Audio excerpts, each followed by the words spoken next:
$6.4 billion. Not American money, not federal money. Canadian taxpayer money spent entirely on a bridge that connects Windsor, Ontario to Detroit, Michigan. The bridge is finished.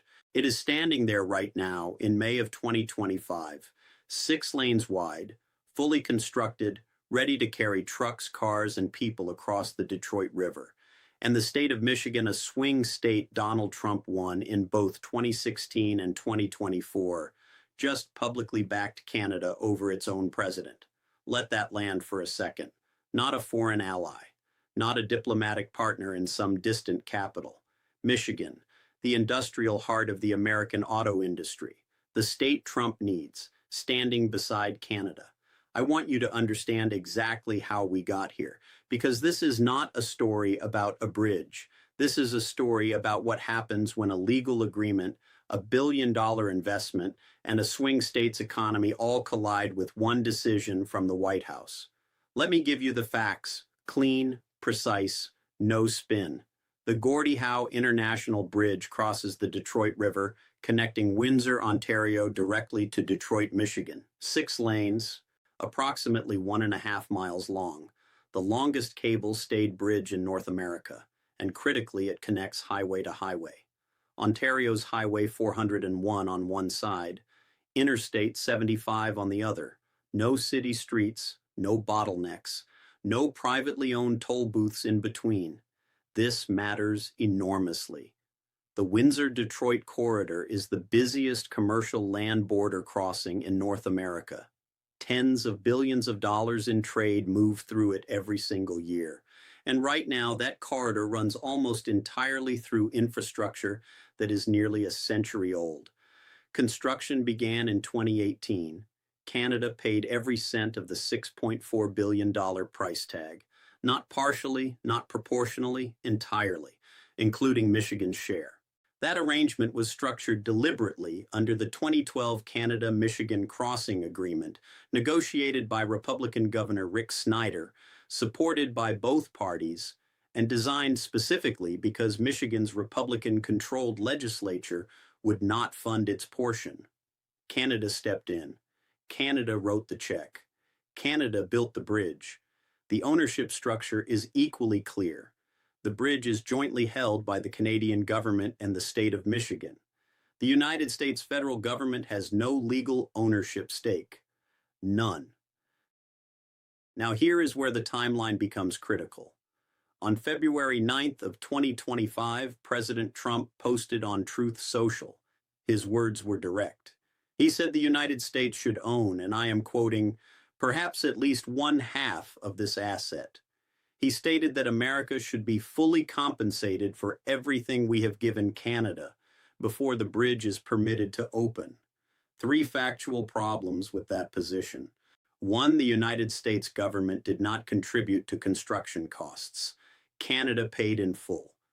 2, the federal government holds no legal ownership claim over an asset titled to Canada and a state government. 3, the presidential permit authorizing construction was issued under a prior administration. Trump himself, during his first term, described the project as a priority. That is the record. Those are the facts. And they make the current position remarkably difficult to defend on legal or contractual grounds. Here is where the story turns.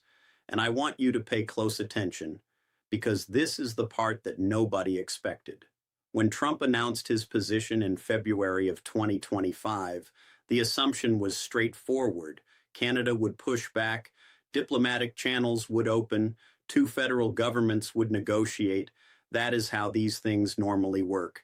That is not what happened. The loudest opposition did not come from Ottawa, it came from Lansing. Governor Gretchen Whitmer, a Democrat leading a swing state that Trump carried in both 2016 and 2024, stood before the entire Michigan legislature at her State of the State address and said it plainly. The bridge is going to open. Her press secretary went further, one way or another. This is not a minor political disagreement. Whitmer and Trump have maintained an unusually functional working relationship by Washington standards. They have appeared together publicly. They have collaborated on Michigan-specific federal investments. She is not a reflexive critic. and she is contradicting him directly on this. She is not alone. Republican Congressman John James called the Gordie Howe Bridge a vital trade route. Democratic Senator Alyssa Slotkin stated publicly that blocking the bridge represents a failure to distinguish American interests from political posture toward Canada. And former Republican Governor Rick Snyder, the man who personally negotiated the 2012 agreement, is now being asked to travel to Washington to explain to the current administration why its own party's deal must move forward. Read that sentence again slowly. Republicans in Michigan are asking a Republican to go educate a Republican president on why a Republican negotiated agreement cannot be reversed. And then there is Ambassador Pete Hoekstra, Trump's own appointee, a former Michigan congressman who knows this corridor personally. He met with Whitmer and Michigan House Speaker Matt Hall in Lansing. His message, delivered carefully but unmistakably, was this: discussions are ongoing, but there is no agreement, there is no opening date, there is no timeline. The bridge is finished. The president is the only variable still unresolved. Let me translate what is actually happening here, because the diplomatic language obscures it. I am going to set aside the press releases. I am going to set aside the carefully worded statements from both capitals. And I am going to show you the economic architecture underneath this dispute, because that is where the real story lives. Start with the Ambassador Bridge.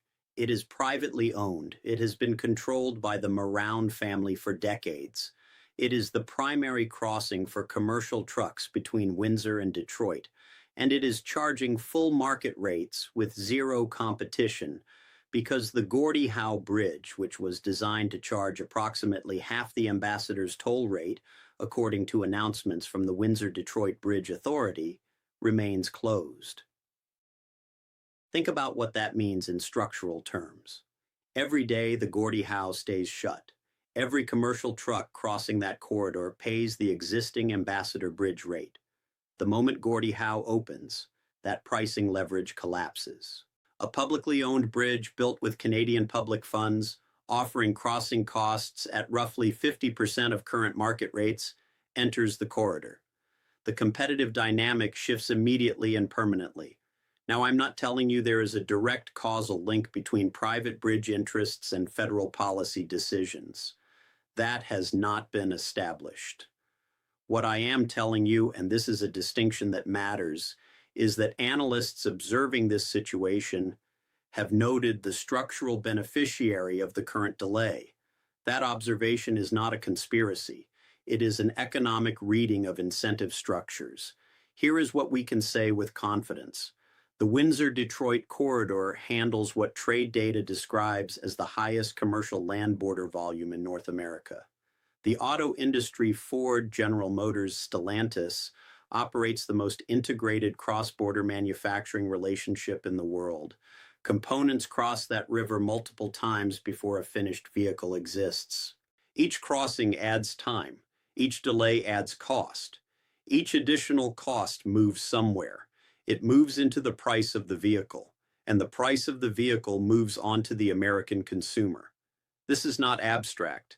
This is supply chain economics playing out in real time on century-old infrastructure, while a new bridge sits unused 200 meters away. One more layer. Canada's position throughout this entire period has been legally consistent and strategically restrained. The agreement was signed. The obligations were met. The capital was deployed. The structure was built. Ottawa has not threatened retaliatory measures specifically targeting the bridge dispute. It has simply stated repeatedly, calmly, and on the record that the contractual framework is not subject to renegotiation after the fact. That restraint, in diplomatic terms, is itself a signal. It says Canada is confident in the legal architecture of its position, and it is waiting for the economic pressure, much of it coming from inside Michigan, to do the work that formal diplomacy has not yet completed.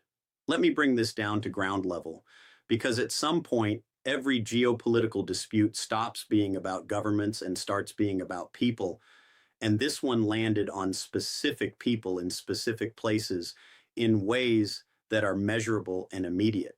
Start in Windsor. Windsor, Ontario is one of the most trade-exposed cities in Canada.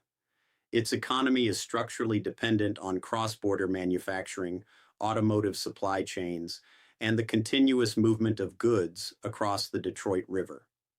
When that flow is disrupted even partially, even theoretically, Windsor absorbs the uncertainty first.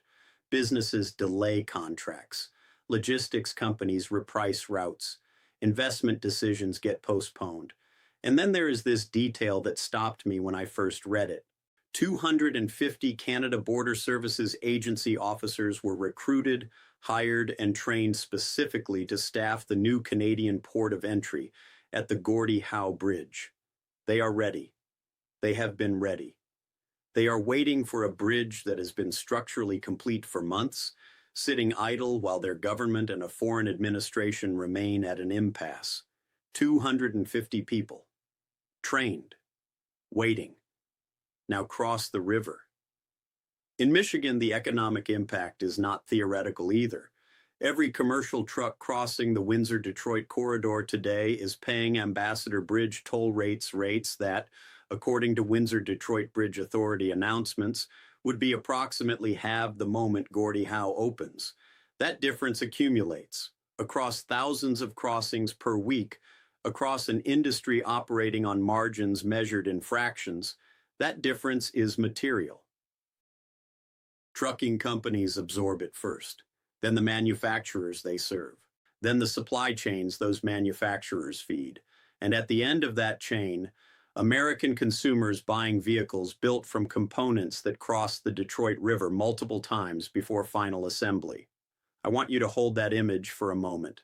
A finished bridge, a trained workforce on both sides, an established legal framework, a pricing structure that would immediately reduce costs for American businesses, and the single variable preventing all of it from functioning is a decision that has not yet been made in Washington. That is not an abstraction, that is a policy choice with a daily price tag, and right now, Michigan is the one paying it. So where does this go from here? I am not going to give you a clean resolution, because there is not one, not yet. What I am going to give you is 3 credible trajectories based on the legal architecture, the political pressures, and the economic incentives we have just walked through together. Scenario 1, a symbolic accommodation. The White House finds language that allows the presidential permit process to move forward without conceding the underlying ownership argument. Trump frames it as a negotiating outcome. The bridge opens. Both sides claim a version of victory. This is the path of least resistance, and historically it is how these impasses tend to resolve when domestic political pressure reaches a threshold. Scenario 2. Michigan forces the timeline. The bipartisan coalition inside Michigan Whitmer, James, Snyder, the Detroit Regional Chamber generates enough sustained internal pressure that the White House recalibrates ahead of the 2026 midterm cycle. Swing state economics override the negotiating posture. The bridge becomes a liability Trump cannot afford to own through an election year. Scenario 3. The delay extends into 2026. No agreement materializes before the end of 2025. Canada continues its deliberate pivot toward trade diversification, Asian markets, bilateral agreements, alternative infrastructure investment. The Windsor-Detroit corridor continues operating on infrastructure approaching 100 years old, and the Gordie Howe Bridge remains the most expensive, unopened structure in North American trade history. Each of these scenarios is plausible. None of them is certain. What is certain is this: the legal record is established, the economic cost is accumulating, and the political geography of Michigan makes this dispute increasingly uncomfortable for exactly the people whose support the White House cannot afford to lose. Now I want to hear from you. Which scenario do you think is most likely, and what should Canada's next move be if this bridge is still closed by the end of 2025? Tell me in the comments. And if this kind of analysis is what you are looking for, subscribe, because we are not done watching this one.